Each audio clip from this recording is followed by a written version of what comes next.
Madam President, dear participants, it's such a great pleasure to see you again. When we met last year, Dr. von der Leyen, it was in Davos, and we celebrated. You actually opened our 50th anniversary meeting, and the world looked more or less quite in balance or in order.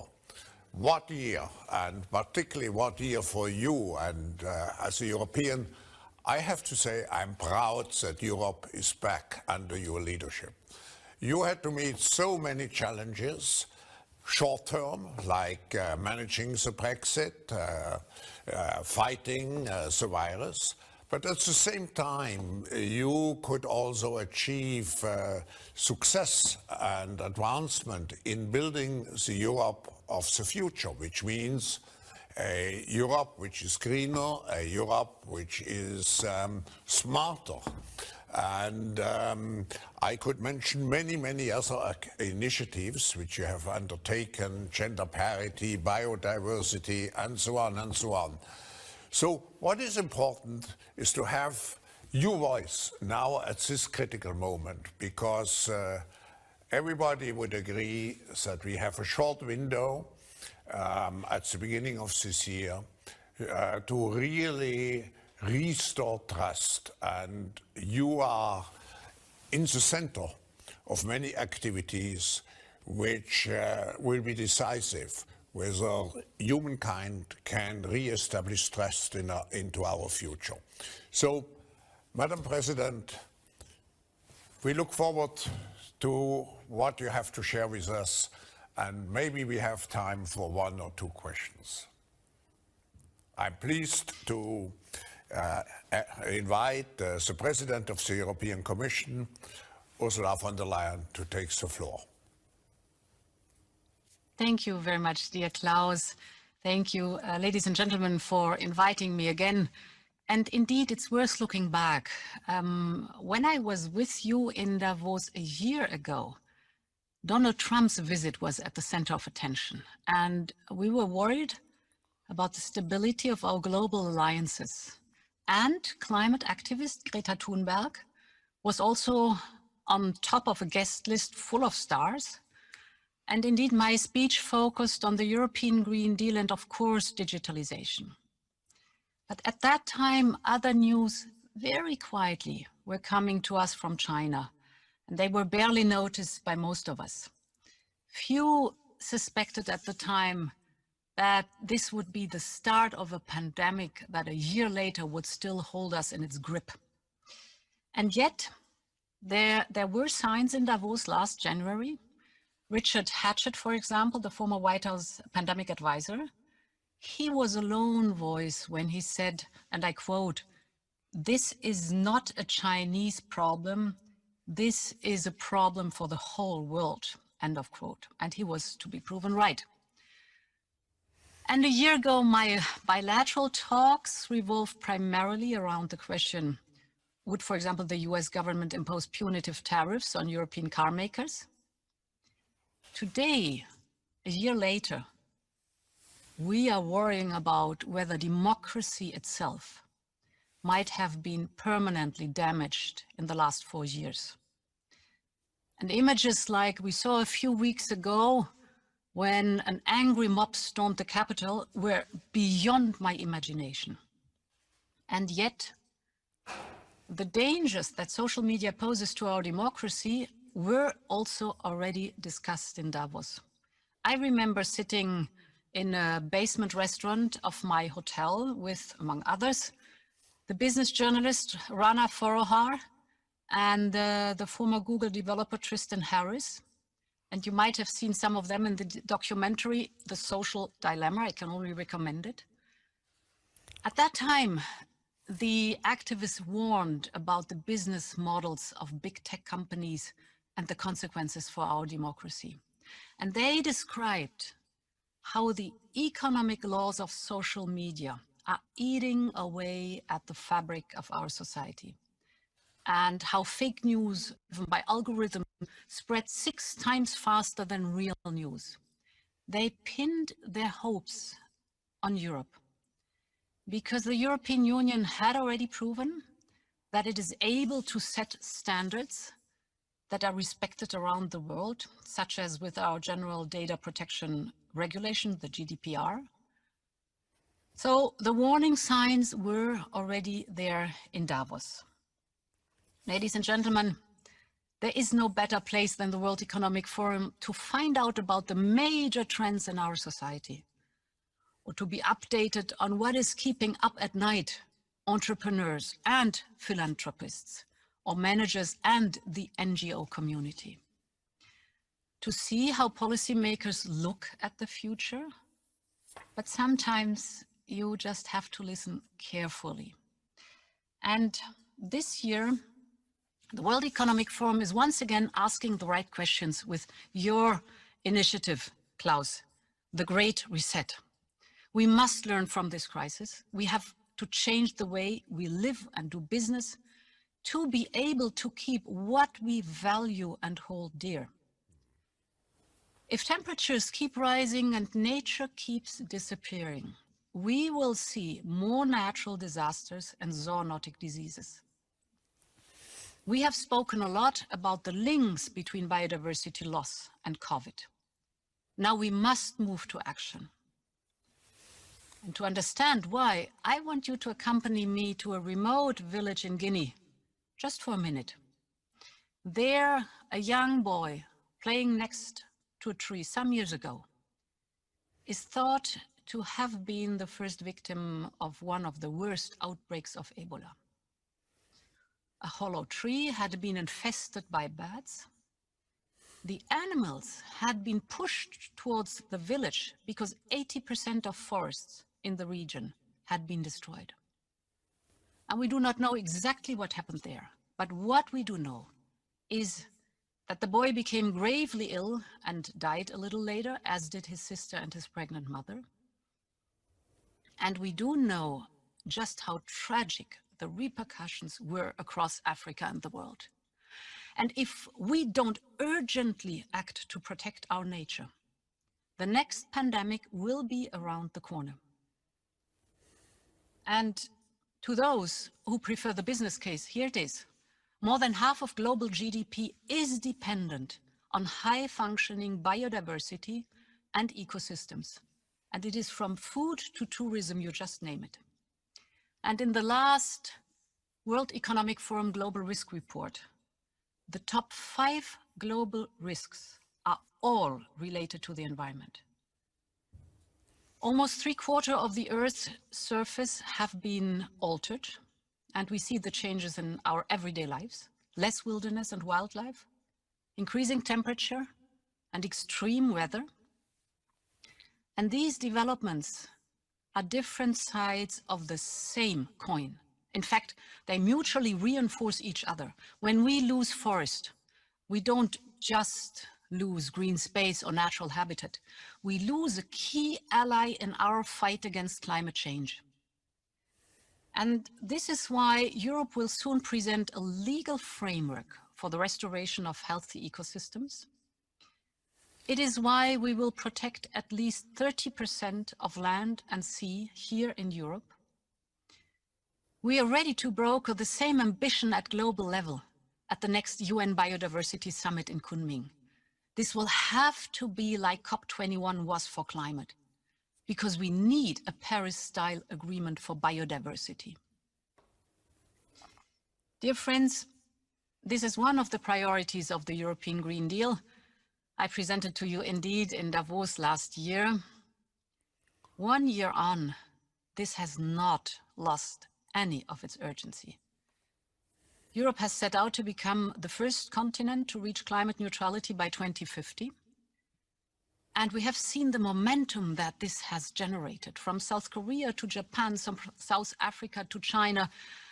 Economic powerhouses around the world now share our ambition. And I must say, I'm delighted that the US has now rejoined the Paris Agreement in one of President Biden's first acts in office. And we have also stepped up our own ambition and action. The first ever European climate law will hopefully soon come into force. we have agreed a greenhouse gas emission reduction target of at least 55% by 2030. We will put forward legislation to help us get there, from renewables to emission trading, from clean hydrogen to the circular economy. And we have dedicated 37% of Next Generation EU, that is our 750 billion euro recovery plan, 37% dedicated to the European Green Deal. But public funding alone will not be enough. We all have a responsibility, and we must all do our fair share. And this is why I strongly support a growing culture of sustainable corporate governance. Companies who get ahead of the game now will have a big advantage. We have seen that nature destruction can have the same impact for a company as major oil spills. While, for example, fashion companies who use recycled material already have an additional selling point for their environmentally conscious customers. And this is why we will propose to strengthen due diligence for companies. And we will put forward legislation to ensure that the EU market does not drive deforestation on the other side of the world. We know how important this is for investors who are looking for truly sustainable projects. Our European Union Green Bond Standard, for example, and taxonomy will lead the way. It will bring clarity on what accounts for sustainable, eco-friendly activities. We all benefit from nature, and we all benefit from the protection it gives us. So I think we all have to play our role in this game. Ladies and gentlemen, a year ago at Davos, we talked also intensively about digitalization. The pandemic has massively accelerated the process.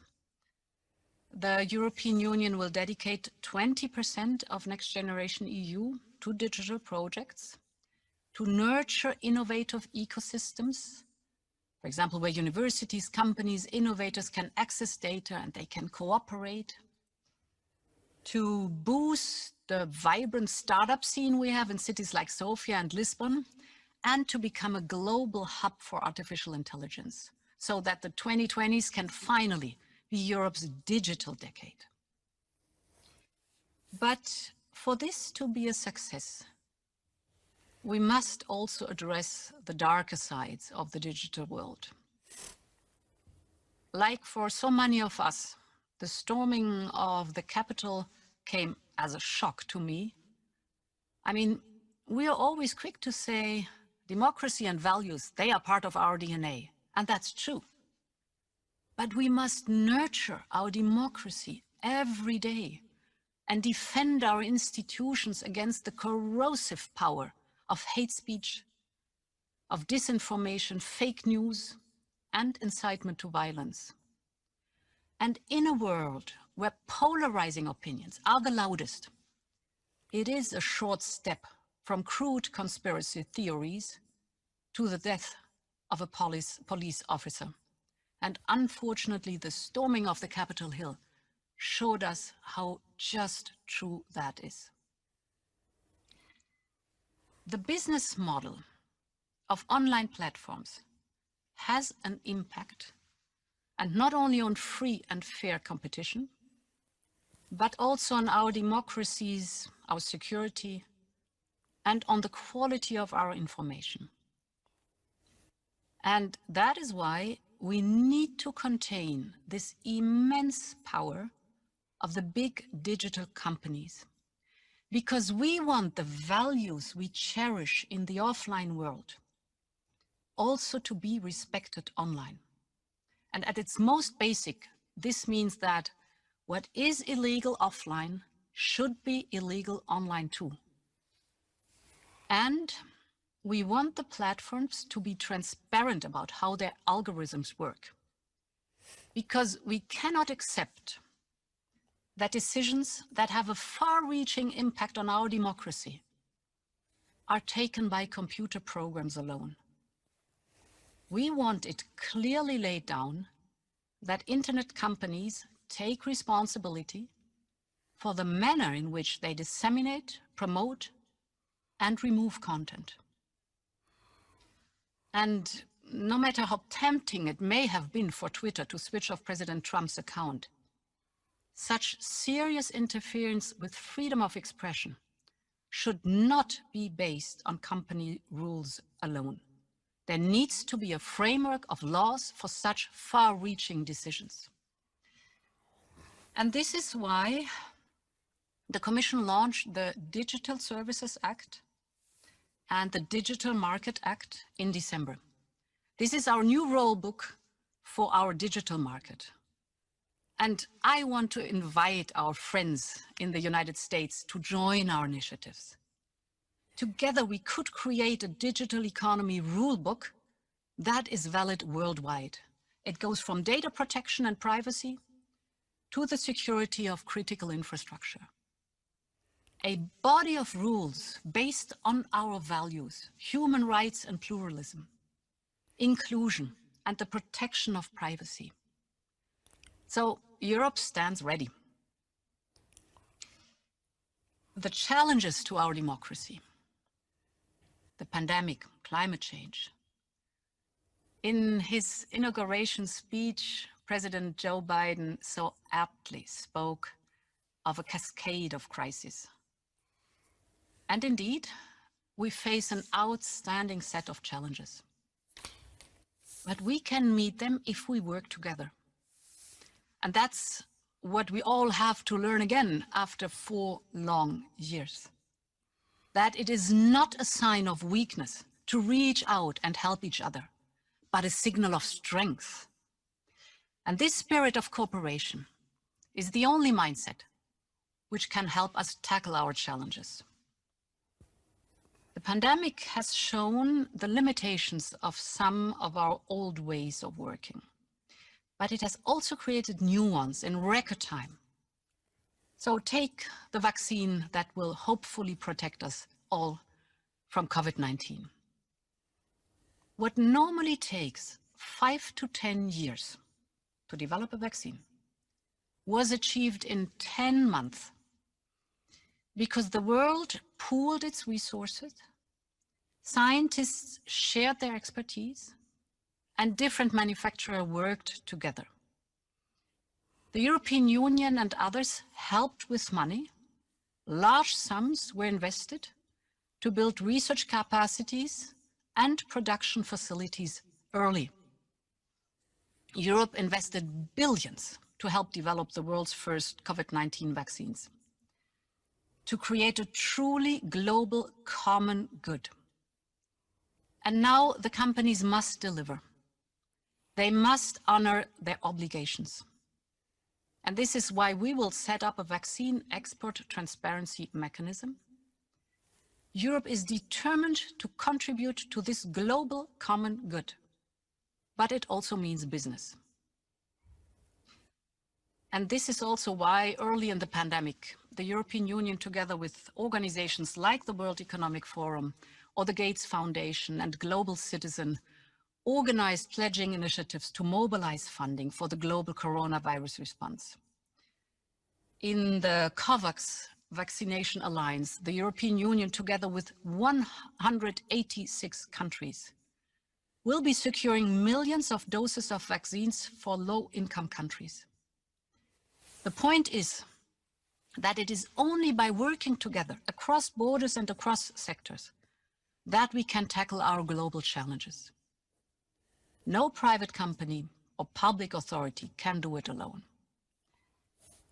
And this is why I believe this new form of blended partnership should prepare and protect us against the next big risk. This is a blueprint for cooperation in today's world. We need to bring together the innovation and the capability of the private sector, and the long-term vision and predictability and the funding of the public sector. It is in this spirit that Europe will propose to create a biodefense preparedness program. This will be a public-private partnership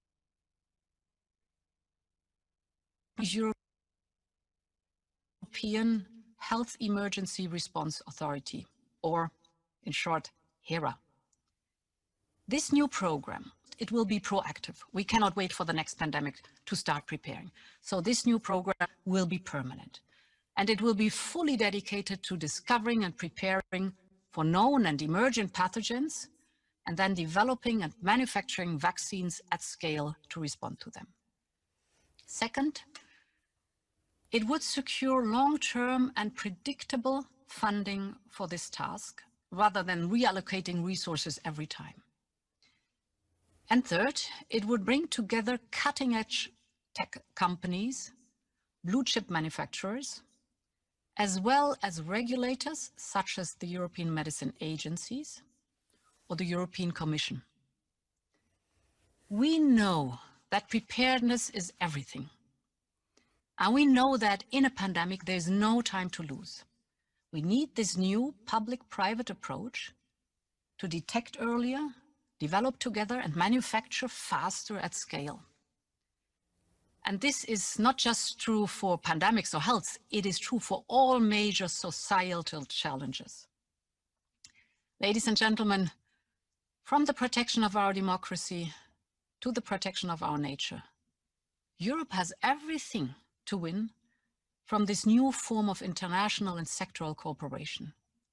And we will reach out to our partners from around the world, from foundations to global institutions, from CEOs to NGOs, and from our oldest partners across the Atlantic to all those who want to join. New alliances for new solutions. This is what we will work for. And I know I can count on you and the World Economic Forum to help us build it. I hope to be able to continue this discussion with you soon. For example, Klaus, when we meet hopefully in person at the special annual meeting in Singapore in May. And I thank you very much for your attention. Thank you very much, Ursula. Europe, as you tell us and as we see, is really taking the lead in the great reset effort which we need in order to shape our future in a more resilient, in a more inclusive, and in a more sustainable way. I think we all were impressed because it was news for me to hear what you are doing to prepare for the next virus, which certainly will hunt us if we are not sufficiently prepared for it. And also what Europe is doing in terms of the distribution of vaccines. I just want to quote yesterday Secretary General Antonio Guterres, who said, as long as not everybody is vaccinated, nobody will feel safe. Of course, you're mentioning the restoration of the ecosystem as a key priority and taking care of our planet in general. I can assure you with this program, with this virtual program, about 1/3 of the sessions are devoted to nature. And here I want to highlight particularly our 1 trillion trees initiative to help and to create a coalition around the world to plant 1 trillion trees in this decade. But what is essential is that business does not engage just in terms of a charity mentality. I think business today is part, as governments are, of our society and has to work in public-private partnerships really to address all those issues. And here, Ursula, I'm very pleased to say You mentioned the role of the EU in creating the necessary standards. We will announce today, early this afternoon, that companies representing several millions of employees commit to a first beginning, if I may say so, of standards, ESG standards, which can be compared and where companies really can be measured according to their performance, not only in financial terms, but what they really do for the planet and for the people. I have one question which probably is in the mind of many business leaders.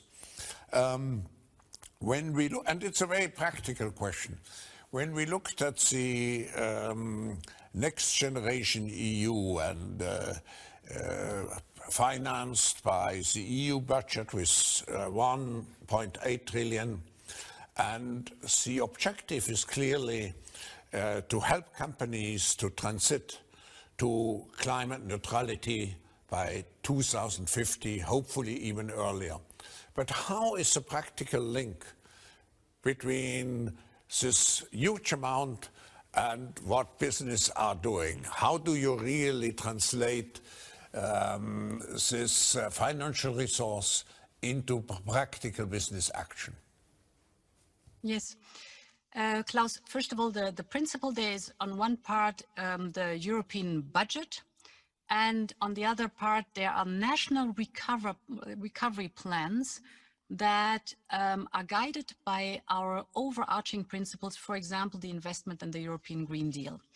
And let's go to the principles in which we invest. This is at the beginning, innovation.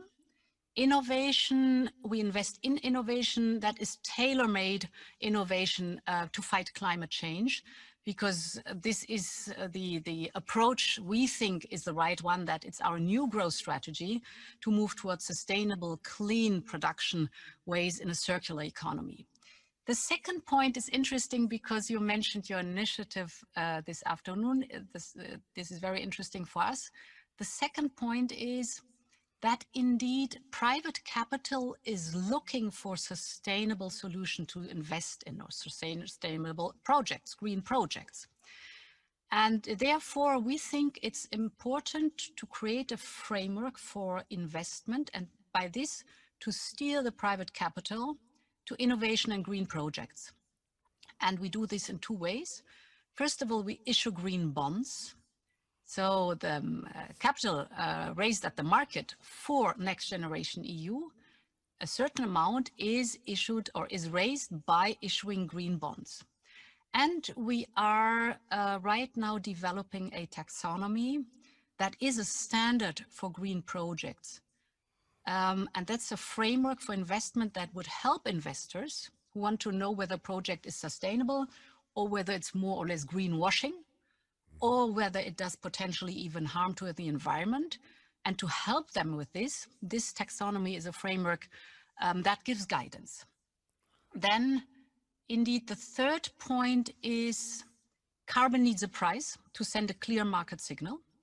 So we do that through the emission trading system, which will be widened in Europe, and to protect the innovation, because innovation at the beginning is not always competitive.